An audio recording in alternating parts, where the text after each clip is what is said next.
Hello aspirants, welcome to Vishnu IAS Academy. Today I am going to talk about a topic which, if we do not understand properly, could result in the partition of India one more time.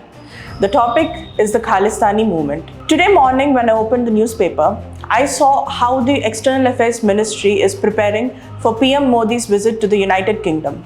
Here, the External Affairs Ministry has particularly briefed against the threats by the Khalistan to the Prime Minister and his congregation. How did we get here? I want you to look at this video.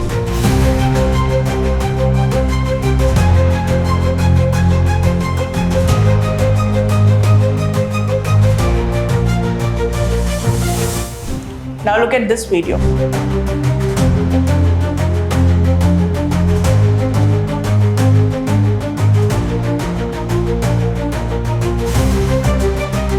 How is it that a community that has fought and bled for decades to protect the Tiranga is today burning the Tiranga? How did we get here as a country as a whole? Let's understand. To begin with, most of the problems in the country has its roots in the British era. Following the 1857 revolt, British came up with the concept of divide and rule, which is pretty known. For the Sikh community, what they've done is that they have devised a concept called martial races. It sounds like an award, but what happened following the decades is that it led to stereotype of Sikh community as a whole. It reduced the Sikh community to a merry martial race. They have purposefully manipulated the history of the Khalsa so that the Sikhs are slowly, gradually alienated from rest of India.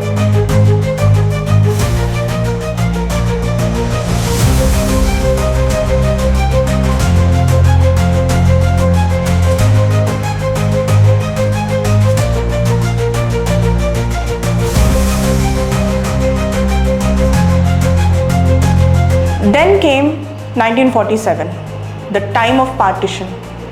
Such a painful time that fathers were killing their daughters as a mercy.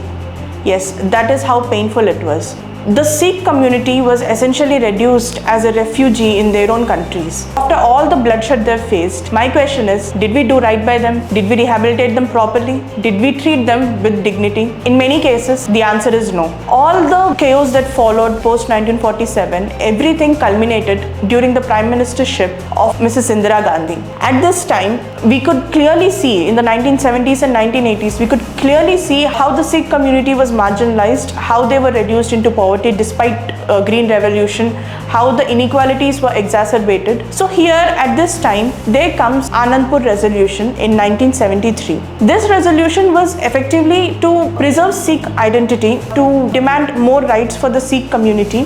This Anandpur Resolution is not particularly a success. Slowly, the demand for a separate country of Sikhs started to take root and started to take shape. The demands intensified and the movement of Khalistan also intensified. At this point of time, where according to our intelligence agencies, foreign governments were involved, they actively funded, they created certain people, certain figures to inspire people to take up arms against Indian government. Even I have the same question you are having right now. What did the government do? Now, when I started researching about this answer, the only credible answer we can come up with is that Mrs. Gandhi, to win an election, to keep her majority, is supposedly set to keep these topics aside. I know it is a vague answer, but this is the most credible answer that is given by experts today. So this political blunder created a Frankenstein's monster. Now what has intensified in 1973? Chain of events has led to the assassination of a former Prime Minister. Following the assassination of Mrs. Indira Gandhi came the second disaster, the Sikh riots. The riots were so intense that the entire Congress government at that point of time turned a blind eye to the entire violence. I think that is the point of time where a large portion of today's Khalistan's supporters have lost faith in the government.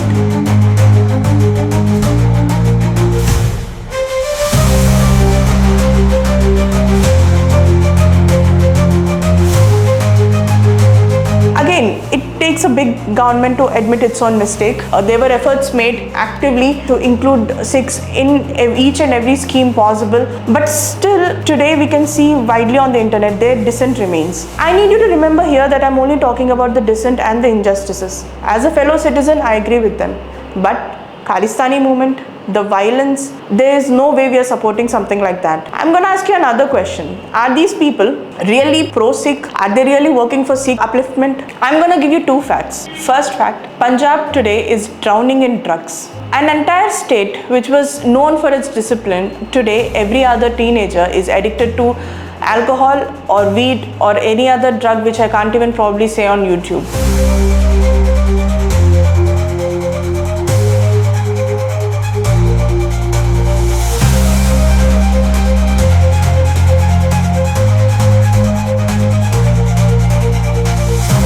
This entire Khalistan movement is allegedly a casteist movement. Yes, even I don't understand how they managed to involve caste in this movement as well. There are reports of the lower caste Sikhs being subjugated to violence, being subjugated to different forms of discrimination. They are actively leaving Sikhism and joining Christianity to live a life of dignity. So here are my questions. So here's the story.